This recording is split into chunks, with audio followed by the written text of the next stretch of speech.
بسم اللہ الرحمن الرحیم الحمدللہ رب العالمین والصلاة والسلام علی خاتم النبیین۔ ناظرین محترم السلام علیکم ورحمۃ اللہ وبرکاتہ۔ پروگرام ہے سیرت النبی صلی اللہ علیہ وآلہ وسلم۔ ہم سب کے پسندیدہ اسکالر ہیں جناب شجاع الدین شیخ صاحب حزم معمول۔ میں ہوں آپ کا میزبان ڈاکٹر محمود غزنوی، اور جمعہ اور ہفتے کی رات 9 بجے ہماری آپ کی ملاقات ہوتی ہے ARYQ TV پر۔ اور پچھلا پروگرام آپ نے اگر ملاحظہ فرمایا ہوگا، چونکہ آپ بقرعید کی مصروفیات میں تھے تو اللہ جانے آپ نے وہ پروگرام دیکھا بھی تھا یا نہیں دیکھا تھا، چونکہ بقرعید کی مصروفیات بہت دن تک چلتی ہیں اور اس کے بعد پھر بس وہی مصروفیت ہوتی ہے اور کچھ نہیں ہوتا۔ اور بقرعید میں تو ہم سب گوشت خور بن جاتے ہیں نا، بالکل۔ تو بہرحال یہ اللہ کی نعمتوں میں سے ایک نعمت ہے بہت بڑی، جو میسر آتی ہے۔ اللہ تعالیٰ جو ہے وہ سب کو اس قابل کرے کہ وہ قربانی کرنے کی پوزیشن میں ہوں، اور اللہ تعالیٰ ہم سب کی قربانیوں کو اپنی بارگاہ میں قبول بھی کرے۔ اس کے بعد جو پروگرام نشر ہوا بقرعید کی چھٹیوں کے بعد، جو آپ نے پچھلے پروگرام میں دیکھا، اس میں جو چیزیں ڈسکس ہو رہی تھی وہ تعلق باللہ کے حوالے سے جب واعظ و نصیحت کا تذکرہ ہو رہا تھا، تو پروگرام وہ والا ایپیسوڈ جو پچھلا والا ہے اس میں یہ باتیں ڈسکس ہوئی تھی کہ پہلے اپنی ذات پر تبلیغ کی جاتی ہے، اس کے بعد اپنے قریبی رشتہ داروں پر۔ یہ سنت طریقہ ہے، نبوی طریقہ ہے یہ تبلیغ کا۔ اس کے بعد اپنے عزیز رشتہ داروں پر تبلیغ کی جاتی ہے، اور اس کے بعد جو ہے دوست اور احباب ہوتے ہیں، چونکہ سب سے زیادہ رشتہ داروں کے بعد دوست احباب جو ہیں وہ قریب ہوتے ہیں۔ اس کے بعد جو حلقہ اثر ہے میرا، میں جہاں جاتا ہوں وہاں جتنے لوگ میرے فالوورز ہیں یا میری بات سننے والے ہیں یا جن پر میری گفتگو کے یا میری شخصیت کے اثرات ہو سکتے ہیں، وہ لوگ ہیں۔ حلقہ اثر ہمارا جو ہے وہ ہوتا ہے، اور اس کے بعد جو ہے اس کے بعد باری آتی ہے اجتماع عام کی، کہ اب جو ہے اننون لوگوں تک جو ہے وہ پیغام پہنچانا ہے، نامعلوم مطلب جو انجان لوگ ہیں ان تک پیغام پہنچانا ہے۔ لیکن بدقسمتی سے ہمارے ہاں صورتحال یہ ہوئی کہ ہم نے شروع جو ہے وہ اننون لوگوں سے کیا ہے، یعنی ہم اجتماع سے ہم نے خطاب کرنے شروع کیے ہیں، نہ اپنے رشتہ داروں کو دیکھا، نہ اپنے آپ کو دیکھا، نہ اپنی شخصیت کو دیکھا وغیرہ وغیرہ۔ یہاں سے بات شروع ہوئی تھی، پھر آگے بڑھی، پھر رسول اللہ صلی اللہ علیہ وسلم نے جب اعلان فرمایا تھا عطیات دینے اور صدقات دینے کا، تو یہ معلوم ہوا کہ مال جو ہے اللہ کی راہ میں نکالا جائے۔ کوئی 100 اونٹ تیار کر کے لے آیا اسلحہ سمیت، کوئی اپنے گھر کا آدھا سامان لے آیا، کوئی اپنے گھر کا پورا سامان لے آیا، اور ایک صاحب جو ہیں وہ چند کھجوریں لے کے حاضر ہو گئے، جنہیں رسول اللہ صلی اللہ علیہ وسلم اپنے ہاتھوں پہ ایسے کیا اور ڈھیر پہ ڈال دیا اور کہا، سب سے اوپر یہ رکھی ہوئی ان جو بات شجاع صاحب نے کہی تھی وہ بڑی اہم تھی پچھلے پروگرام میں، اگر آپ کو یاد ہو، نے کہا تھا کہ یہاں جو ہے وہ کوانٹٹی کا مسئلہ نہیں ہے، یہاں کوالٹی کا مسئلہ ہے۔ کتنی ہے یہ نہیں ہے، کس معیار سے دی ہے، کس اختیار سے دی ہے، کس خلوص سے دی ہے۔ اللہ کے ہاں وہ خلوص جو ہے وہ قابل قبول ہے۔ اور ایسی بہت سی باتیں ہوئی تھی، شجاع صاحب کی طرف چلتے ہیں، ان سے ہم پچھلے پروگرام کا جو ہے وہ ریکیپ لیتے ہیں اور پھر آگے چلیں گے۔ السلام علیکم۔ وعلیکم السلام ورحمۃ اللہ وبرکاتہ۔ کیسے مزاج ہیں؟ پہلے تو آپ یہ سنائیے کہ عید کا کیا حوال رہا، کیونکہ آپ کی عید تو بہت مصروف گزری ہوگی۔ بسم اللہ الرحمن الرحیم، اللہم صلی علی محمد وعلی آل محمد وبارک وسلم۔ بہرحال جس کو عید کی نماز کی امامت کرنی ہو، ہاں اسی لیے میں نے پوچھا نا کہ آپ کی عید تو بہت مشکل اور گزری آگے سے ہوگی۔ بدھ کو عید بھی ہو اور پھر جمعہ بھی آ جائے، تو پھر جمعے کی بھی تیاری ہوتی ہے اور پھر عید کی بھی تیاری اس سے پہلے، اور بڑی دلچسپ صورتحال تب ہوتی ہے جس کو ہم لوگ کبھی بچنے کی کوشش خواہ کر رہے ہوتے ہیں، کہ جمعے کے دن عید اگر آ جائے، ہاں تو پھر تو صبح بھی خطبہ دے کے آئیے اور 2 گھنٹے کے بعد پھر خطبہ دیجیے۔ تو بہرحال اللہ تعالیٰ کی توفیق سے جو اچھا یہ ہمارے ہیں جو ایک معذرت کے ساتھ ہے، یہ کہ صاحب وہ جمعے کی عید جو ہے اس کے بارے میں جو ہمارے تاثر پھیل گیا ہے، اس کی کوئی شرعی حقیقت تو نہیں؟ اس کی ایک حقیقت ہے لیکن شرعی حقیقت نہیں ہے۔ وہ حقیقت کیا ہے؟ کہا یہ جاتا ہے کہ اگر عید جو ہے وہ جمعے کے دن آ جائے گی نا، تو وہ حکمرانوں کے لیے بڑی بھاری ہوگی۔ اور بھائی اللہ کے بندو، پہلے یہ تو سمجھو کہ کون سے حکمران؟ ہمارے ماضی میں جو نیک حکمران تھے، نیک خلفاء تھے، خلفاء راشدین کی تو بات ہم کر ہی رہے ہیں، بعد کے دور میں بھی جو نیک لوگ گزرے، تو اس وقت کے حکمران وہ صرف رعایا کے امام سیاسی معاملات میں نہیں ہوا کرتے تھے، وہ دینی معاملات میں بھی ہوا کرتے تھے۔ اور مسئلہ تو یہی ہے کہ وقت کا حاکم جمعے کی نماز کی امامت کرے، خطبہ دے، وہ عید کی نماز کی امامت کرے، اس کا خطبہ دے۔ تو اب بھاری کس معنی میں؟ انہیں 2 خطبے دینے ہیں. لوگ تیاری کر رہے ہیں عید کی، محض عید کی وہ تیاری کرے گا، خود خطاب کی.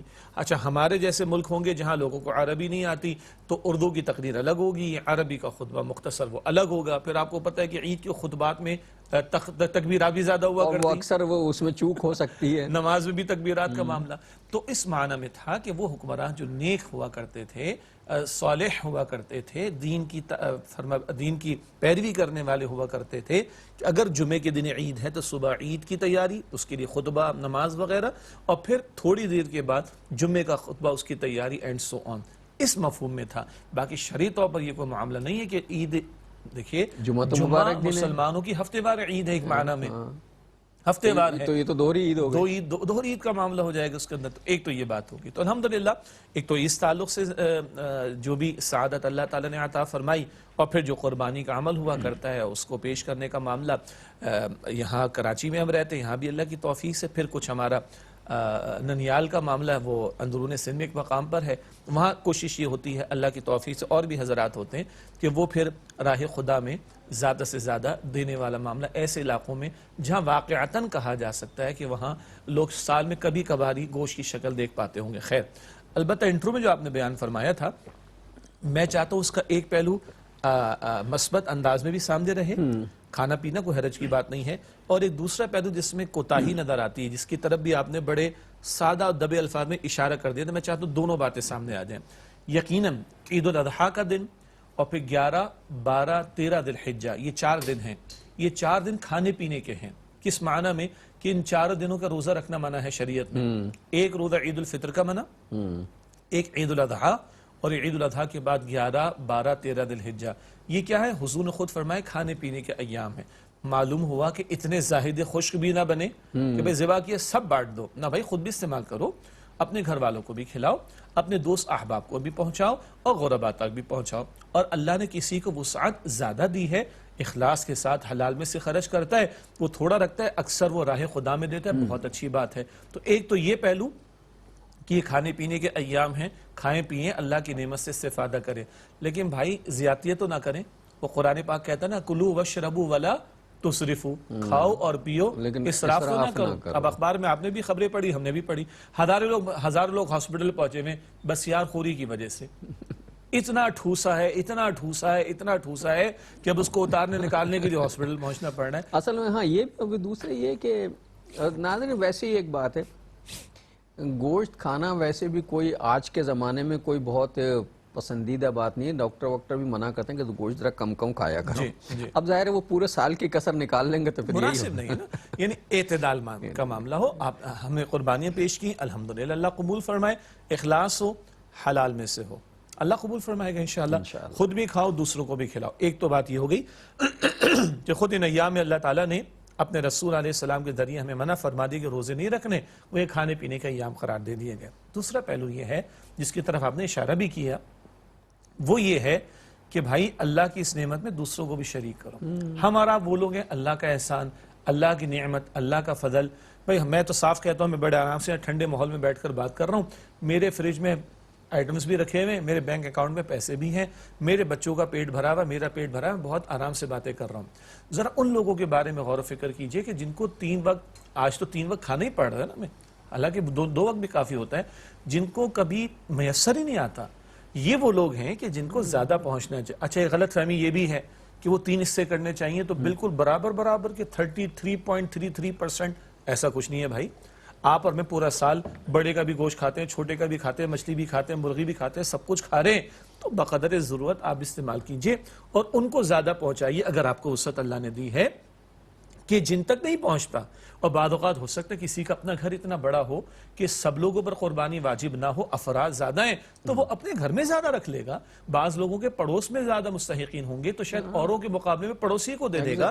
بعض کے رشتہ دار میں کچھ غربا ہوں گے جن کی ایسی ہی کیفیت ہوگی وہ کچھ افورڈ نہیں کر سکتے تو شاید پڑوس کے مقابلے میں اور لوگوں کے مقابلے میں رشتہ داروں کو زیادہ دیا جائے گا، ان کو دینے کا ثواب بھی دوہرا ہے. تو 2 پہلو ہیں. اللہ کی نعمت ہے، استفادہ کریں، کھائیں پیئیں، کوئی حرج کی بات نہیں، لیکن یہ کہ دوسروں کو بھی اللہ کی نعمت میں شریک کیا جائے. اور آخری بات یہ ہے قربانی کے مقصد کو بھی سامنے رکھیں. رہ گئی رسم اعضاء. ہاں اصل مسئلہ یہی ہے کہ قربانی ہم بہت صحت مند، بہت بڑا، بہت فربا جانور لائے ہیں اور ہم نے اتنے جانور کاٹ دیے اور ہم نے یہ کر دیا، وہ سب چیزیں صحیح. اللہ تعالیٰ سب کی قربانیوں کو قبول کرے. لیکن مسئلہ یہ ہے کہ قربانی آخر اس کا بنیادی مقصد کیا ہے؟ نماز کا بھی کوئی مقصد ہے، زکوٰۃ کا بھی کوئی مقصد ہے، اور قربانی کا بھی کوئی نہ کوئی مقصد ہے. قرآن نے حضور صلی اللہ علیہ وسلم کو کہا فصل لربک وانحر، تو کوئی وجہ ہے نا کہ کس موقع پہ کہا کہ جہاں جب آپ صلی اللہ علیہ وسلم کو تانے دیے جا رہے ہیں آپ کے صاحبزادے کے انتقال پر، تو اللہ تعالیٰ انا اعطیناک الکوثر فصل لربک وانحر، یعنی اس موقع پر قربانی دینے کا اس کا مطلب قربانی بمقصد ہے کوئی. جی قرآن پاک میں ہے، سورہ حج کی آیت نمبر 37 میں ذکر آتا ہے، اور بھی باتیں بیان کی کہ اس میں یہ بھی ہے لن ینال اللہ لحومها ولا دماؤها ولکن ینالہ التقوی منکم. اللہ کو نہ ان جانوروں کا خون پہنچتا ہے نہ گوشت پہنچتا ہے، اللہ کو تو تمہارا تقوی پہنچتا ہے. کنہوں نے قربانی پیش کی تھی سب سے پہلے؟ اس امت کے تسلسل کی بات، جس امت کو ایک نمونے کے طور پر بات سامنے پیش کی گئی. ابراہیم علیہ السلام نے 100 برس کے ہیں، بڑھاپے کا معاملہ ہے، اور برسوں کی دعاؤں کے بعد ایک بیٹا اسماعیل علیہ السلام اللہ نے عطا فرمائے، اور 12-13 برس کے کم و بیش ابھی چلنے پھرنے کے قابل ہوئے. ظاہری اعتبار سے کہیں گے کہ بڑھاپے کا واحد سہارا بننے جا رہے ہیں. اللہ فرماتا ہے اپنے ہاتھ سے ذبح کر دو. اللہ اکبر کبیرہ. کوئی آسان بات ہے؟ کتنی آسانی سے جملہ ہم کہہ دیتے ہیں. اطاعت کا ایسا امتحان جو انسان تصور نہ کر سکے. جی اور وہ تیار ہیں، باپ بھی تیار، بیٹا بھی تیار، باپ ذبح کرنے کو اور بیٹا ذبح ہونے کو علیہم السلام. فلما اسلما، کیا لفظ آتا ہے سورہ صافات میں؟ فلما اسلما، دونوں نے اسلام کی روش اختیار کر لی. اسلما اسلام کے لفظ سے سرنڈر کر دیا. جو حکم مالک کا ہے اپنے آپ کو جھکا دو. عقل ایک طرف ہے، اخلاقیات کا میدان ایک طرف ہے، بلکہ بات چلی تو میں عرض کروں آج بڑا کہا جاتا ہے لاجیکل بات ہونی چاہیے. ایک وقفہ لے لیں چھوٹا سا ناظرین، ایک چھوٹا سا وقفہ لے لیں. بات چونکہ نکل گئی ہے تو اس پہ بات ہو ہی جانی چاہیے. وقفے کے بعد آتے ہیں. السلام علیکم ورحمۃ اللہ وبرکاتہ. ویلکم بیک ناظرین. وقفے کے بعد پروگرام سیرت النبی صلی اللہ علیہ وآلہ وسلم میں آپ کا خیر مقدم ہے. بات چل رہی تھی، درمیانے میں نے وقفہ اس نے لیا کہ تسلسل گفتگو کا نہ ٹوٹے. جی تو میں عرض کر رہا تھا کہ آج کل بڑی بات کی جاتی ہے کہ لاجیکل بات ہونی چاہیے اور ایتھکس کی بات ہونی چاہیے. لاجک عقل منطق کو کہا جاتا ہے، اور ایتھکس کا معاملہ اخلاقیات کے میدان سے تعلق رکھتا ہے. ایک حد تک تو ٹھیک ہے، لیکن کوئی مجھے بتا دے، مجھے تو سمجھ نہیں آتی. کوئی لاجیکل ہے یہ بات کہ ایک بوڑھا باپ 100 برس کا اپنے 13 برس کے بیٹے کو، جو کہ واحد بیٹا ہے، اپنے ہاتھ سے ذبح کرے؟ یہ عقل میں آنے والی بات ہے؟ اور کیا یہ ایتھیکل بات ہے؟ یہ کوئی اخلاقیات کے معیار پر پورا اترنے والی بات ہے کہ انسان کو ذبح، باپ بیٹے کو وہ بھی ذبح کرے؟ تو ہم کہیں گے بھائی ہماری لاجک نیچے، ہماری ایتھیکل ویلیوز نیچے، اللہ کا حکم اوپر. اصل چیز یہ ہے. تو قربانی اس بات کا درس دے رہی کہ اپنی محبوب ترین شے کو پیش کرنے کے لیے تیار ہو جاؤ. اچھا اللہ بھی بیٹے کی قربانی تو مانگ ہی نہیں رہا تھا، وہ تو آزمائش میں ڈال رہا تھا. جی کیسے ممکن ہے کہ جس اللہ نے بیٹا دیا ہو اور جس نے خود منع کیا ہو وہ کہے کہ بیٹا ذبح کر دو؟ اللہ تو صرف وہ دیکھ رہا تھا کہ ان کی انٹینشن کیا ہے. ہاں بیٹا لینا نہیں، امتحان لینا مقصود تھا. لیکن درس کیا آ رہا ہے؟ اپنی محبوب ترین شے کو پیش کرنے کے لیے تیار ہو جاؤ. اچھا جی، اور ہم قربانی کی وقت دعا بھی پڑھتے ہیں. کچھ لوگوں کو یاد ہوتی ہے ماشاءاللہ، کچھ کتاب سے پڑھتے ہیں، کچھ لوگ آج کل آڈیو پہ پلے کر دیتے ہیں باہر. لیکن یہ نہ کریں کہ اللہ اکبر کی تکبیر آڈیو پلے ہو جائے اور قربانی پہ چھریاں پھروائے چلے جا رہے ہیں. تکبیر خود پڑھنی چاہیے اور دعا بھی. کیا پڑھتے ہیں؟ اِنَّ صَلَاتِي وَنُسُكِي وَمَحْيَايَ وَمَمَاتِي لِلَّهِ رَبِّ الْعَالَمِينَ. بے شک میری نماز اور میری قربانی اور میرا جینا اور میرا مرنا سب اللہ رب العالمین کے لیے. ابھی چند دن ہوئے نا قربانیاں پیش کیے ہوئے. ذرا ہم انالیسس کر لیں. آج چند ہزار یا چند لاکھ کا جانور میرے ہاتھ میں آ گیا، اس کی گردن میرے ہاتھ میں نے چھری پھیر دی. اس گردن کا مالک کون ہے؟ اللہ رب العالمین. اس کا تقاضا تو اس کے لیے پیش کرنے کو تیار ہوں. آج جانور کے گلے پہ چھری پھیرتا ہوں، پڑھتا ہوں اللہ اکبر. کیا نفسانی خواہشات کے گلے پر چھری پھیرتا ہوں؟ مال کی محبت اس بت کے گلے پر چھری پھیرتا ہوں؟ گنتے چلے جائیے. یہ قربانیوں کا حاصل ہے. ورنہ کیا پورا سال گوشت نہیں کھاتے؟ چھوٹے کا بڑے کا مرغی گوشت کھاتے ہی رہتے ہیں. یہ کوئی annual meet MEAT annual meet meeting نہیں ہے کہ میرے گھر سے آپ کے چلے گئے، آپ کے گھر سے میرے آ گیا. بہت فرق نہیں پڑا معذرت کے ساتھ. بہت فرق نہیں پڑا. ہاں وہاں گیا کہ جہاں ضرورت مند زیادہ ہوں تو وہاں فرق بھی پڑے گا, لیکن میرے گھر سے آپ کے گھر میں جائے, آپ کے میرے گھر سے ہے, کوئی حرج کی بات نہیں, ہم اس کی کوئی نفی نہیں کر رہے معاذ اللہ. لیکن عرض یہ کرنا چاہ رہے ہیں میں اسے گوشت کھانا پینا, ٹکے بوٹی کباب بنا لینا اور یہ ہنٹر بیف بنوا لینا اور رانوں کو جو ہے وہ روسٹ کروا لینا, بس یہ مقصود تھا. نہیں, رگوں میں وہ لہو باقی نہیں ہے, وہ دل و آرزو باقی نہیں ہے. نمازوں, روزوں, قربانیوں, حج یہ سب باقی ہیں, تو باقی نہیں ہے. تو ہم نے ان قربانیوں کو پیش کر کے حاصل کیا کیا؟ اللہ کہتا ہے تقوی چاہیے تمہارا, اللہ کہتا ہے تمہاری محبوب ترین شے کی قربانی چاہیے, اللہ کہتا ہے میرا حکم اوپر رہے گا, تمہاری عقل نیچے رہے گی, تمہارے سٹینڈرڈز نیچے رہیں گے, تمہاری خواہشات نیچے رہیں گی. یہ ان قربانیوں کا حاصل ہونا چاہیے. اللہ مجھے بھی توفیق دے, ہم سب کو توفیق دے کہ یہ جذبات ان قربانیوں کے نتیجے میں ہمارے اندر پروان چڑھیں. بنیادی مقصد یہ ہے کہ یہ قربانی اس بات کا درس دیتی ہے کہ سال بھر جو ہے اللہ کے نام پر بہت سی چیزیں قربان کرتے رہنا چاہیے, سوچ سوچ کے کہ یہ میری پسندیدہ چیز ہے, اللہ کے نام پہ چھوڑی, یہ میری پسندیدہ چیزیں میں نے اللہ کے نام پہ دی. ہوتا ہے نا, کبھی کبھی ہوتا ہے آدمی کا دل چاہتا ہے نہیں ایسا نہیں کرنا, اور اس میں بہت سی اپنی ذاتی معاملات بھی ہیں. مثلا یہ کہ نیند میری پسندیدہ چیز ہے, مجھ سے اس وقت دل نہیں چاہ رہا اٹھنے کو, فجر کی اذان ہو رہی ہے, نیند میری بہت پسندیدہ اور اس وقت بہت مزہ آ رہا ہے, میں نے اللہ کے لیے چھوڑی. تو یہ ہر چیز کی قربانی جو ہے وہ ہمیں اس بات کا درس دیتی. پہلے میں اپنے آپ کو یہ بات کہتا ہوں کہ اللہ تعالیٰ مجھے بھی, پھر اس کے بعد ہم سب کو اس پر جو ہے وہ سوچنے کی اور عمل کرنے کی توفیق عطا فرمائے. بہرحال ریکیپ میں جو بات چلی تھی وہ تبلیغ کے حوالے سے تھی اور مال کے حوالے سے تھی. اللہ کی راہ میں جو انفاق فی سبیل اللہ کا معاملہ تھا تو اس پر بات ہو رہی تھی. کہ یہ بات تو میں نے شجاع صاحب سے ویسے ہی پوچھ لیا تھا عید کیسی گزری, مجھے پتا تھا کہ یہ دو خود دے کے آئے ہوں گے تو پوچھ لو, اور پھر اس کا فائدہ ہی ہوا, بہت سی چیزیں جو ہیں مزید آگے آ گئیں. دیکھیے ہم نے کوشش کی نا اس پروگرام کے اندر ایک ذرا ایک انفارمل سا انداز ہو, بات سے بات نکلتی ہے, نہیں نیچرلی, جیسے ڈاکٹر صاحب کبھی فرماتے ہیں نا کہ ہم ایک ڈرائنگ روم میں بیٹھے ہوئے ہیں, آپس میں ڈسکشن ہو رہا ہے, بات سے بات نکلتی ہے, سوال پیدا ہوتا ہے, سوال کے گوشے کھلتے ہیں, اس کے نتیجے میں اور پرتیں جو ہیں وہ جہتیں کھلتی ہیں الحمدللہ. تو اب جناب آج کے پروگرام میں ہم پچھلے پروگرام کا ریکیپ کرنے کی طرف چلتے ہیں. پچھلے پروگرام میں جیسے کہ آپ نے انٹرو میں ارشاد فرمایا, وہ بہت قیمتی بات ہے. انگلش میں ہم کہتے ہیں چیریٹی بگنز ایٹ ہوم, خیر کی بات, اچھی بات کا آغاز اپنی ذات, اپنے گھر سے ہونا چاہیے. اور نبی مکرم صلی اللہ علیہ وسلم کے اسوہ مبارکہ اور اسوہ حسنہ میں ہم یہ دیکھتے ہیں کہ آپ علیہ السلام کے جو قریبی 4 افراد ہیں, انتہائی قریبی, وہ پہلے دن ہی حضور علیہ السلام پر ایمان لے. تفصیل آ گئی پچھلے پروگرام میں. 2 سے صدیق اکبر رضی اللہ تعالیٰ عنہ, زوجہ محترمہ اماں خدیجہ رضی اللہ تعالیٰ عنہ, غلام ہے حضرت زید رضی اللہ تعالیٰ عنہ, کزن ہے اور رشتہ دار بھی ہیں حضرت علی رضی اللہ تعالیٰ عنہ. یہ چاروں لوگ پہلے دن ایمان لے کر آئے. یہ ترتیب ہے جو سنت سے ہمیں ملتی ہے, اور پھر درجہ بدرجہ آپ نے بات کو آگے بڑھایا, خاندان والوں کو دعوت پر بلایا, پھر کوہ صفا پر آپ کھڑے ہوئے, سرزمین عرب پر اللہ کا دین غالب ہوا, تو پھر بیرون عرب پھر آپ نے پیش قدمی کا معاملہ فرمایا. آج ہم سے کمی کوتاہی کیا ہوتی ہے, بہت تفصیل سے باتیں آ چکی, بس اشارہ کہ ہم اپنے آپ کو اور اپنے گھر کو فراموش کر کے پوری دنیا کو جا کے دعوت دیتے ہیں. ہم پبلک اسپیکنگ میں کھڑے ہو جاتے ہیں لیکن اپنے گھر کے افراد کو ہم نے محروم کر رکھا ہوتا ہے. یہ غیر مناسب بات ہے, یہ عادل کے خلاف بھی ہے, اور یہ حق تلفی بھی اپنوں کی, کہ جن کو میں اپنا کہتا ہوں, پیارا کہتا ہوں, ان کو میں خیر کی طرف, دین کی طرف لانے کی کوشش نہ کروں. ایک تو یہ نقطہ تفصیل سے ہماری گفتگو میں پچھلی پروگرام میں تھا. دوسرا بات چلتے چلتے خرچ کرنے پر آ گئی تھی, انفاق کرنے پر آ گئی تھی, اور انفاق مال بھی ہے, انفاق جان بھی ہے, انفاق وقت بھی ہے, انفاق صلاحیت بھی ہے. ہم نے انفاق مال پر تھوڑا سا کلام کیا تھا, اور اس کی ترغیب اور تشویق اور موٹیویشن, انسپریشن کو وہاں سے لیا جو غزوہ تبوک کا موقع تھا. یہ پہلا اور واحد موقع ہے جب نفیر عام کا موقع تھا, ہر ایک کے نکلنے کو حضور نے, مردوں کی بات ہو رہی ہے, لازم کیا تھا, اور ہر ایک کو حضور نے فرمایا جو جتنا خرچ کر سکتا اللہ کی راہ میں خرچ کرے. تو جیسے آپ نے انٹرو میں بیان فرمایا, سینکڑوں اونٹ ہیں سیدنا عثمان رضی اللہ تعالیٰ عنہ, عبد الرحمن بن عوف رضی اللہ تعالیٰ, لدا ہوا مال, لدے ہوئے اونٹ لا کر پیش ہو رہے ہیں. پورے گھر کا مال صدیق اکبر رضی اللہ تعالیٰ عنہ, آدھے گھر کا مال سیدنا عمر فاروق رضی اللہ عنہ, سب کا مقبول ہے اللہ تعالیٰ کے.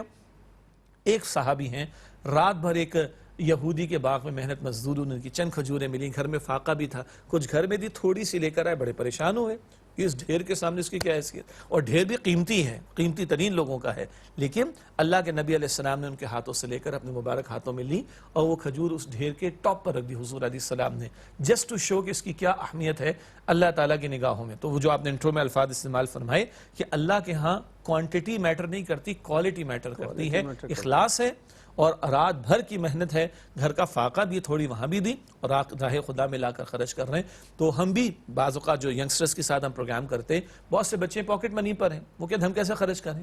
بیٹا 10 روپے تو اللہ کی راہ میں دے سکتے ہو، تم تو 100 روپے کی آئس کریم کھا جاتے ہو ماشاءاللہ، ایک برگر اور ایک سافٹ ڈرنک دیتے ہو 250 روپے کا آئٹم بن جاتا ہے تمہارا، اور ذرا کسی بڑے ریسٹورنٹ پہ چلے جاتے ہو 400 5,000 کا بل بھی بن، ہاں وہ تو ہے، تو بس ٹھیک ہے 100 روپے اللہ کی راہ میں دے دو، 4 دوست مل کر مہینے کے اینڈ پر ویکلی کو جمع کرے تو ایک ہفتے کا راشن کسی کے گھر کی بنیادی ضروریات کا تو آرام سے کر سکتے ہو۔ ترغیب کیا ہے؟ حضور نے فرمایا صلی اللہ علیہ وسلم کھجور کا ایک دانہ اللہ کی راہ میں دے کر بھی اگر تم اپنے آپ کو جہنم کی آگ سے بچا سکتے ہو تو کھجور کا ایک دانہ اللہ تعالیٰ کی راہ میں دے ڈالو۔ آدمی یہ نہ دیکھے تھوڑا ہے، آدمی دیکھے کہ یہ اخلاص کے ساتھ ہوگا تو اللہ کے ہاں مقبول ہوگا انشاءاللہ۔ اچھا، بہت سی زندگی کے بہت سے پہلو ایسے ہیں کہ جن پہ یہ معاملے کیے جا سکیں۔ ابھی شجاع صاحب نے جب کہا نا اپنی پاکٹ منی میں سے کچھ چیزیں دے دو، تو میرے ذہن میں بہت سی باتیں آئیں۔ ہم مارکیٹ سودا ودا لینے کے لیے جاتے ہیں، ہم دیکھتے ہیں کہ اچھی دکانیں سجی ہوئی بڑی بڑی وہ ہیں، اس کے بعد دیکھتے ہیں درمیان میں جو ہے ایک کوئی بزرگ ضعیف سا آدمی جو ہے وہ تھوڑا سا کچھ سودا لگا کے بیٹھا ہوا ہے، سبزی بیچ رہا ہے، کچھ بیچ رہا ہے، چھوٹی موٹی چیزیں بیچ رہا ہے۔ اب کبھی سوچئے کہ یہ جو اس کے پاس سامان رکھے ہو گئی 1000 روپے کا سامان، 800 1000 روپے کا ہوگا، یہ اگر بیچے گا اس پہ منافع کتنا، 200 250 روپے مل جائیں گے صبح سے شام تک۔ ضعیف آدمی ہے، کوشش کرنا چاہیے اگر ضرورت نہ بھی ہو تو کسی بہانے اس سے وہ سامان خرید لیں، اور جتنے ریٹ وہ بتائے اسی پہ خرید لیں، وہ خرید کے کسی کو دے دیں، مطلب اس کی عزت نفس بھی رہ جائے، اس کا کام بھی ہو جائے۔ تو یہ بھی اس میں صرف اخلاص نیت ہو کہ میں اللہ کی رضا کے لیے کر رہا ہوں کہ اس کا گزارا ہو جائے۔ بلکہ آپ نے فرمایا نا، اس پر بڑا اچھا جملہ سامنے لکھا تھا، کبھی کچھ کام بلا ضرورت بھی کر لینے چاہیے، لیکن یہاں ایک بڑی ضرورت ہے، وہ ہے کہ اس کو اپریشیٹ کریں۔ اس نے ہاتھ نہیں پھیلایا، بھیک نہیں مانگی، پھیلایا، حالانکہ اس سے زیادہ صحت مند لوگ ہاتھ پھیلا رہے ہیں۔ جی، اس نے ہاتھ نہیں پھیلایا، اس نے بھیک نہیں مانگی، اس نے عزت والے راستے کو اختیار کیا۔ اچھا، اور عین ممکن ہے اتنا سامان بھی کسی نے سپورٹ کر کے اس کو دیا ہو۔ ہاں، یہ ممکن ہے۔ ٹھیک، تو ایک سپورٹ یہ بھی ہو سکتی ہے کہ مثلا یہ گلاس میرے سامنے، مجھے پتا 50 روپے کا ہے، میں اس کو 100 روپے دے دوں ہاں، اس کی اپریسیشن کے اندر، یہ تو میرے اختیار میں ہے نا۔ ایسے لوگوں کو اپریشیٹ کرنا چاہیے۔ اور اب تو بلکہ دلچسپ بات میں اس کو، سوشل میڈیا کا بھی دور ہے نا، ایک جگہ ایک بچہ، اس کی والدہ اس کو کچھ آئٹمز بنا کر دیتی ہیں، وہ کراچی کے علاقے میں بیچتا ہے، تو ہو سکتا ہے کوئی اچھا بندہ وہاں پر گیا، اس نے اس کی ویڈیو بنا لی اور کہا مجھے بھیک نہ دیں، مجھے پیسے نہیں چاہیے، اور جتنے کا اتنے کا لیں، بس آپ مجھ سے خرید لیں، میری والدہ گھر میں یہ فلاں فلاں آئٹمز بناتی ہیں بیکری کے، اور میں اس کو فلاں جگہ بیٹھ کے باہر بیچتا ہوں۔ ایک صاحب نے اس کی ویڈیو بنا کر جو اپلوڈ کر دی کہ بھائی چلو جب آپ اس علاقے میں جاؤ تو اس بچے کو ڈھونڈ کر، یہ بچہ وہیں پہ گھوم رہا ہوتا ہے، کوئی چھوٹا سا اس نے اپنا ٹریسی بنا رکھی، بولا اس سے آئٹم فریش اچھے آئٹمز ہوتے ہیں ماشاءاللہ۔ تو میں یہ کہنا چاہتا ہوں کہ ہمیں اپریشیٹ بھی کرنا چاہیے اور انکریج کرنا چاہیے ایسے لوگوں کو۔ بعض بچے اخبار بیچ رہے ہوتے ہیں، بعض بوڑھے اخبار بیچ رہے ہوتے ہیں، یہ اپنی محنت کر رہے ہیں، اپنے پیروں پہ کھڑے ہو جائیں گے، اور یہ تو بڑی بات اللہ تعالیٰ جو آپ کی اس اخلاص کو اپنی جگہ قبول کر لے، ان کے لیے دعا بھی کرنی، اللہ تعالیٰ ان کے مال میں برکت دے دے، ان کے کام میں برکت دے دے، تاکہ یہ اس کیفیت سے، اس مرحلے سے نکل جائیں۔ کبھی کبھی یہ صحیح بات شجاع صاحب کہہ رہے ہیں، صحیح بات ہے، کبھی کبھی یہ بھی کرنا، کبھی کبھی اور بھی طریقے اختیار کرنے چاہیے۔ کسی سے پوچھنا چاہیے بھائی یہ کتنے کی چیز ہے، اس نے کہا جی یہ میں سارا دے دو مجھے، کہنے لگے میں سارا دے دوں گا پر 200 روپے میں دوں گا۔ اچھا اگر مجھے پسند نہیں آئے واپس کر لو گے؟ کہ ہاں واپس بھی کر لوں گا۔ تو اچھا یہ 200 روپے کا دے دو، 200 روپے کا لے کے 250 روپے میں واپس کر دیں کہ بھائی مجھے نہیں چاہیے، یہ 250 روپے اسے دے دو واپس کہ مجھے نہیں چاہیے، 50 روپے کا اسے مزید فائدہ۔ بہت سی چھوٹی چھوٹی باتیں ایسی ہیں جس کا تعلق خالصتاً نیت سے ہے کہ میں اس کے لیے نہیں کر رہا، میں اللہ کو راضی کرنے کی کوشش کریں کہ وقفہ لیتے ہیں پھر۔ السلام علیکم ورحمۃ اللہ وبرکاتہ، ویلکم بیک ناظرین۔ وقفے کے بعد پروگرام سیرت النبی صلی اللہ علیہ وآلہ وسلم میں آپ کا خیر مقدم ہے۔ بات جو ہے وہ نکل تھی، لوگوں کو اپریشیٹ کرنا چاہیے، لوگوں کی حوصلہ افزائی کرنی۔ آج کل تو معاملہ بڑا ہی بہت ہی تکلیف دہ بھی ہے، اور اگر ذرا سا آدمی حساس ہو تو اس کے لیے تو بہت ہی اذیتناک بھی ہے۔ آج کل نوجوان بچے جو ہیں بیچارے، جو بے روزگار ہیں، پڑھے لکھے ہیں، بہت پڑھے لکھے قابل ہیں، تعلیم حاصل کر رہے ہیں، وہ رائڈر بنے ہوئے ہیں، کچھ کمپنیاں ہیں وہ جو ہیں وہ ان کے رائڈر ہیں، شام کو کھانے سپلائی کر رہے ہیں اور یہ دے رہے ہیں، اور ان کے کھانے مطلب اب میں نام نہیں لینا چاہتا پبلسٹی، فلاں سا جو ہے آپ نے آرڈر کیا، وہ بھاگتا ہوا بچہ بیچارہ بارش میں، طوفان میں، گرمی میں، سردی میں آیا، اب اسے ایک سپلائی کرنے کے جو ہے وہ یا تو 30 روپے مل رہے ہیں یا 40 روپے مل رہے ہیں۔ کبھی کبھی ہمیں بھی سوچنا چاہیے کہ وہ 30-40 روپے بیچارے کو مل رہے ہیں، اللہ جانے اسے کتنے آرڈر ملے ہوں گے، کتنے نہیں ملے ہوں گے، ہم اس سے ضد کرو تو 30 روپے لے رہے ہو تو یار 50 روپے دے دو اسے، کیا فرق پڑ جائے گا؟ یہ آئٹم آپ نے 2500 روپے کا منگوایا ہوگا، 2500 روپے کا آپ نے 2000 آئٹم منگوایا ہے۔ کبھی ایک صاحب کو میں جانتا ہوں، انہوں نے عجیب کام کیا، انہوں نے 2 آئٹم آرڈر کیے، اور وہ آیا جب لے کے نوجوان تو ایک آئٹم انہوں نے لے لیا اور کہنے کہ بھائی یہ ایک آئٹم میں نے تمہارے لیے منگایا تھا، وہ ان کا منہ دیکھ رہا ہے کہ بھائی میں کیا کروں گا، کہنے کہ تم راستے میں اپنے گھر دیتے ہوئے چلے جاؤ نا، کیوں دیتے رہو؟ یوں بھی ہوتا ہے، اس لیے کہ یہ جو ہزاروں روپے کے مزے کے آئٹم آپ کو لالا کے کھلا رہے ہوتے ہیں نا، یہ بیچارے خود چنے کھا رہے ہوتے ہیں، اور یہ صرف وہاں حسرت سے دیکھتے ہیں کہ دیکھو فلاں نے 10,000 کا، وہ 5,000 کا جو ہے وہ آرڈر دیا ہوا ہے، ہمارے پاس بھی ہوتے تو ہم بھی کھا لیتے، وہ نہیں کھا پاتے وہ۔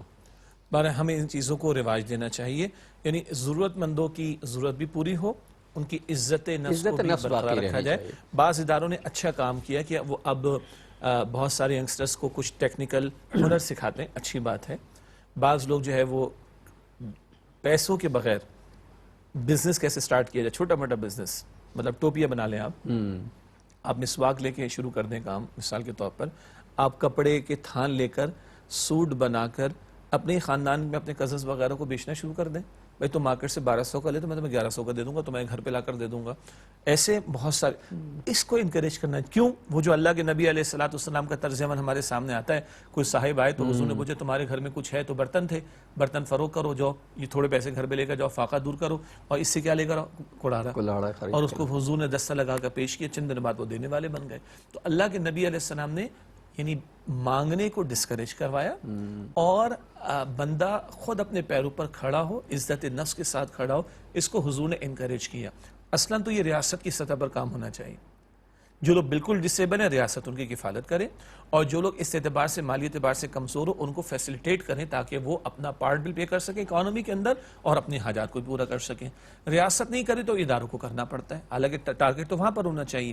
اگر انفرادی سطح پر، اجتماعی سطح پر ایسے مواقع میسر ہیں تو یہ منشا ہے اللہ کے نبی علیہ السلام کی تعلیم کی کہ ہمیں لوگوں کو انکریج کرنا چاہیے اور ان کو پیروں پر کھڑا ہونے میں مدد دینی چاہیے، تا آ کے وہ نہ صرف کہ اپنی حاجات کو پورا کرنے یا زیر کفالت لوگوں کی کفالت کرنے کے قابل ہوں، بلکہ کل وہ دوسروں کو دینے والے بھی بن جائیں۔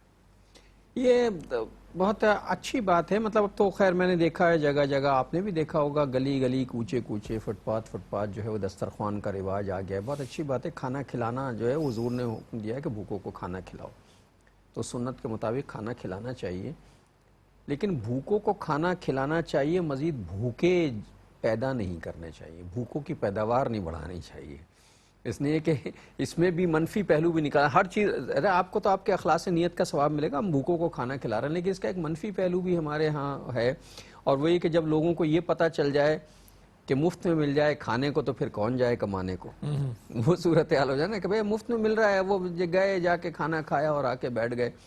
تو کھانا کھلانا چاہیے، بہت اچھی بات ہے، لیکن رواج اس بات کو دینے کی کوشش کرنی چاہیے کہ یہ جن کو ہم کھانا کھلا رہے ہیں یہ خود اس قابل ہو جائیں کہ یہ خود کسی کو کھلائیں کبھی جا کے، ضرورت مندوں کو۔ تو ایسے بہت سے ادارے ہیں جنہوں نے روزگار کے ذرائع پیدا کیے ہیں، ایسی بات نہیں ہے، میں دسترخوان ہی نہیں لگے ہوئے، ان لوگوں نے بعض بڑے اچھے کام بھی کیے ہیں جس سے لوگ کما رہے ہیں، کھا رہے ہیں۔ تو کوشش کرنی چاہیے کہ لوگوں کو ان کے پیروں پہ کھڑا کریں، خودداری ہو، بیکاری نہیں پیدا کرنے ہیں، ہمیں جو ہے وہ فعال رکن سوسائٹی کے پیدا کرنے جو سوسائٹی میں اپنا کردار ادا کریں باقاعدہ، اور یہ اسلام کی روح کے عین مطابق ہے کہ جب اچھے معیشت ہوگی، لوگ کام کرنے والوں گے، معیشت پروان چڑھے گی، معیشت پروان چڑھے گی تو پھر ظاہر ترقی ہوگی، اور ایک باقاعدہ جو ہے ایک وزادار معاشرہ جو ہے وہ قائم ہوگا جس میں خودداری بھی ہوگی، انا بھی ہوگی، اور جو اگر صرف دسترخوانوں سے اٹھ کے لوگ جائیں گے تو نہ خودداری ہوگی نہ انا ہوگی، صرف یہ احساس ہوگا کہ ہمیں کہیں کھانا کھانے جانا ہے، بس اور کچھ نہیں۔ بالکل، اور جو آپ نے اشارہ کیا نا وہ حدیث مبارک بھی ذہن میں رہے کہ کاد الفقر ان یکون کفرن، قریب ہے کہ فقر تنگ دستی انسان کو کفر کی طرف لے جائے. بھوک بہت ستاتی ہے اور کبھی اتنا کہ انسان اس بھوک کو پورا کرنے یا پیٹ کی آگ کو بجھانے کے لیے کفر تک کا سودا کر لیتا ہے, یعنی ایمان کو بیچ دیتا ہے. یہ حضور کی حدیث ہے صلی اللہ علیہ وسلم کہ کاد الفقر ان یکون کفرن, قریب ہے کہ فقر انسان کو تنگ دستی فقر جو انسان کو کفر کی طرف لے جائے. اس تعلق سے لوگوں کا یہ جو معاش کا پہلو ہے, اچھا اس میں ہم یہ نہیں کہنا چاہ رہے کہ کوئی لیوش لائف اسٹائل اور لگژریز والا معاملہ نہیں, بیسک نیڈ کی پوری ہونے کے بعد بندے کو جینے کا حق مل جائے. دیکھیے ایک ظالمانہ نظام جب چلتا رہے گا نا, تو آپ نے بھی بالکل بجا فرمایا کہ دسترخوان لگانا اچھی بات ہے, مگر بھوکوں کی فیکٹریوں کو تو بند کریں. آج آپ نے 6 دسترخوان لگائیں, ظالمانہ نظام کل 6000 بھوکے اور لائن میں لا کے کھڑا کر دے گا. آپ 6 اور لگا دیں گے, کل وہ 6 لاکھ بھوکے اور لا کے پروڈیوس کر دے گا. تو ظالمانہ نظام کو ختم کرنے کی جد و جہد کی جائے. جو ہم برسوں سے اس فورم پہ بات کرتے ہیں کہ اللہ کے نبی علیہ السلام کی ہر ادا قیمتی اور پسندیدہ ہے, لیکن اللہ کے نبی علیہ السلام کی 23 برس کی جد و جہد اس مقصد کے لیے تھی, لیظہرہ علی الدین کلہ, اس زمین پر نظام زندگی پر اللہ کا عطا کردہ عادلانہ نظام دین اسلام نافذ اور قائم ہو جائے. تب وہ وقت آتا ہے کہ سیدنا عمر بن عبد العزیز رحمۃ اللہ علیہ کا دور ہے کہ وہ ان کے دور کی بات بیان کی جاتی ہے کہ زکوٰۃ موجود ہے بیت المال میں, لینے والا نہیں آتا تھا. اعلان ہو رہے ہیں بازاروں میں جس کو زکوٰۃ چاہیے آ کر بیت المال سے لے لیں. اور سیدنا عمر فرماتے, کئی اعتبارات سے جملہ پیش کیا جاتا ہے کہ اگر فرات کے کنارے کتا بھی بھوکا مر جائے تو مجھ سے اس کا سوال نہ ہو جائے. کہیں احساس ذمہ داری ہے. یہ بات بالکل صحیح ہے. اصل مسئلہ یہ ہے کہ ایک آدمی پہلے یہ سوچنا چاہیے کہ یہ آدمی دسترخوان پہ بیٹھا کیوں ہے آ کر. ظاہر ہے کچھ نہ کچھ کرتا تو ہوگا, بے روزگار تو نہیں, ان کو چھوڑ دیں جو کچھ کر ہی نہیں رہے, غیر فعال ہیں, نشہ کر رہے ہیں, یہ کر رہے ہیں. کچھ لوگ جو ہیں جو محنت مزدوری کر رہے ہیں اس کے باوجود وہ آپ کے دسترخوان پہ بیٹھ گئے آ کے. اس کا مطلب کیا ہے؟ اس کا مطلب یہ ہے کہ وہ پوری دن محنت کرنے کے بعد اور یا پورے ہفتے محنت کرنے کے بعد جو ہے وہ 5000-8000 روپے کماتا ہے. وہ 5000-8000 روپے مہنگائی کے نظر ہو جاتے ہیں, اس کے بچوں کا گزارا نہیں, اس کے گھر میں روٹی پوری نہیں ہوتی, وہ مجبور ہو کے یہاں کے بیٹھا ہے. تو کم از کم مہنگائی اور اس طرح کی غیر ضروری جو ہم نے لوگوں پہ مصیبتیں گلے میں توق ڈال رکھے ہیں لوگوں کے, جس کی وجہ سے ان کی آمدنی جو ہے وہ ان کے ہاتھوں سے نکل جاتی ہے, اسے کم کرنے کے لیے جد و جہد. اور یہ معاشرہ جب تک اجتماعی طور پر اس پہ کوشش نہیں کرے گا یہ کام ہو نہیں سکتا. چند انفرادی کوششوں سے اجتماعی تبدیلی نہیں آتی جب تک کہ منظم اجتماعی سطح پر کوششیں نہ کی جائیں. اصل میں اس میں ہم جیسے بہت سے لوگ بھی شامل ہو گئے ہیں جنہوں نے لوگوں کی زندگیاں تنگ کر کے انہیں دسترخوان تک پہنچا دیا ہے. مثلا میں دکاندار ہوں, میں نے 10 روپے کی چیز کی قیمت 50 روپے رکھ دی ہے. میں بغیر پوچھے ہر ہفتے ہر 15 دن کے بعد قیمت بڑھائے چلا جا رہا ہوں. میری اپنی فیکٹری ہے, میرا اپنا کارخانہ, میں ایک بہت بڑی ملٹی نیشنل کمپنی چلا رہا ہوں, مجھے کوئی پوچھنے والا نہیں ہے. میں ہر مہینے کے حساب سے جو پابندی میں طے کر لیا ہر مہینے 10% بڑھا دوں گا, 5%. غریب آدمی تو مر جائے گا نا, دسترخوان پہ آئے گا. تو ایسے لوگوں کے لیے ایک اجتماعی سوچ رکھ کے جو ہے کام کیا جائے تو غریب کا بھلا ہوگا, ورنہ نہیں ہوگا. بہت مشکل. صحیح بات, بالکل صحیح بات. اور یہ حضور کا مشن تھا صلی اللہ علیہ وسلم, جس کی برکات ہم حضور علیہ السلام کے بعد کے ادوار میں دیکھتے ہیں, خلفاء راشدین کے دور میں دیکھتے ہیں. وہ یہودی بھیک مانگ رہا تھا, سیدنا عمر رضی اللہ تعالیٰ عنہ پوچھتے کیوں بھیک مانگ رہے ہو؟ بوڑھا تھا, کہا جی پہلے تو میں کماتا تھا, جزیہ آپ کو دیتا تب تو میں کمانے کے قابل نہیں, تو میں کیا کروں؟ کہ تم گھر بیٹھو, جب تک تم دے رہے تھے تو ہمیں جزیہ مل رہا تھا, ہم تمہاری پروٹیکشن کر رہے تھے. یعنی جزیہ اگر ایک غیر مسلم دے اور اسلامی ریاست کی بالادستی قبول کرے تو اسلامی ریاست اس کے عقیدے, جان, مال کی حفاظت کرے گی. اب سیدنا عمر فرماتے تم گھر بیٹھو, بیت المال سے تمہاری کفالت کی جائے گی, تم بڑھاپے میں آ چکے ہو. یہ ہے اسلام کی شان. ہاں صحیح بات ہے کہ وہ غیر مسلموں کو بھی جینے کا حق دیتا ہے. میں تو یہ سوچتا ہوں کہ ہمارے بڑوں کو, ہمارے جو بھی ہیں وہ تمام مالکار وہ اور تمام لوگوں کو یا معاشرے کے سنجیدہ طبقے کو اس پہ کبھی تشویش نہیں ہوتی. مجھے کبھی کبھی ہوتی ہے لیکن میں تو کر ہی کچھ نہیں سکتا, میری توقعات ہی کیا ہے کہ یار یہ جو دسترخوان کل 2 لگے تھے آج 4 ہو گئے, 6 ہو گئے, 8 ہو گئے, 10 ہو گئے. روز دسترخوان بڑھتے جا رہے ہیں, دسترخوانوں پہ بیٹھنے والوں کی تعداد بھی بڑھتی جا رہی, کم نہیں ہو رہی ہے. وجہ کیا ہے؟ کیا مہنگائی بڑھ رہی ہے, کیا غربت بڑھ رہی ہے, یا لوگوں کے رویے تبدیل ہو رہے ہیں, یا یہ سب مجھے معاف کیجیے گا ہڈ حرام ہوتے جا رہے ہیں، کیا مسئلہ کیا ہے؟ اس پر غور کر کے ان کا سروے ہونا چاہیے کہ دسترخوانوں کی تعداد بڑھ کیوں رہی، اس پہ غور نہیں کرتا کوئی بالکل کہ یہ کیوں تعداد بڑھتی چلی جا رہی روزانہ۔ آپ دیکھیں یہ ایسا ہو گیا، ایسا لگتا ہے جیسے سارے کا سارا شہر جو ہے وہ فاقہ زدہ ہے اور دسترخوانوں پر آ گیا ہے۔ استغفر۔ آدھا شہر جو ہے دسترخوانوں پہ نظر آئے گا آپ کو جا کے۔ اس کا مطلب یہ ہے کہ سوسائٹی میں کہیں نہ کہیں تو کوئی گڑبڑ ہے، اور یہ میرے بھی، یہ صرف حکومتوں کے سوچنے کا مسئلہ نہیں، عام آدمی کے اور میرے اور آپ کے بھی سوچنے کا مسئلہ ہے کہ سوچیں کیوں ہم اپنے بھائیوں کو جو ہے اتنی ذلت کے ساتھ جو ہے وہ رزق دے رہے ہیں۔ اللہ ہمیں معاف کرے، یہ ہمارے اعمال ہیں، ہمارے رویے ہیں، ہمارے طریقے، بہرحال اس پہ غور کرنا چاہیے۔ چونکہ بات جو ہے وہ رسول اللہ صلی اللہ علیہ وسلم کی سیرت کے حوالے سے، تو رسول اللہ کی سیرت کا تقاضا تو یہی ہے کہ معاشرے کے ان سارے معاملات پر غور کیا جائے، اور آپ صلی اللہ علیہ وسلم جو ہیں وہ ایسے ہی معاملات پر ہماری ہدایت کا سامان لے کر آئے تھے۔ بالکل، اور بوجھوں سے نجات دلانے کے لیے آئے۔ سورہ اعراف میں آتا ہے اللہ کے رسول صلی اللہ علیہ وسلم کے بارے میں کئی باتوں کو اللہ تعالیٰ نے ارشاد فرماتے ہوئے یہ بھی ارشاد فرمایا وَيَدْهُ عَنْهُ إِسْرَهُمْ وَالْأَغْلَالَ الَّتِي كَانَتْ عَلَيْهِمْ۔ اللہ کے نبی علیہ السلام کیا کرتے ہیں؟ ان کے گلوں میں جو طوق پڑے ہیں اور ان کے سروں پر جو بوجھ ہیں ان سے ان کو نجات دلاتے ہیں، چاہے وہ عقیدے کے بگاڑ کا بوجھ تھا، شرک اور کفر کا معاملہ، خواہ وہ غلامی کا توق تھا جو کسی کو غلام بنا کر اس کی زندگی اجیرن کی جاتی تھی، یا معاشرے کا ایک با اثر طبقہ وہ ظالم اور جابر بن کر ایک عظیم اکثریت کے جو ہے وہ فیصلوں کا مالک بن جایا کرتا تھا اور اپنی تجوریاں بھرتا تھا ان پر ظلم و ستم کر کے۔ وہ جو ظالم سرداروں کا تصور تھا، ان بوجھوں سے اور توقوں سے حضور علیہ السلام نجات دلانے کو آئے صلی اللہ علیہ وسلم، عدل کا نظام قائم کرنے کو آئے۔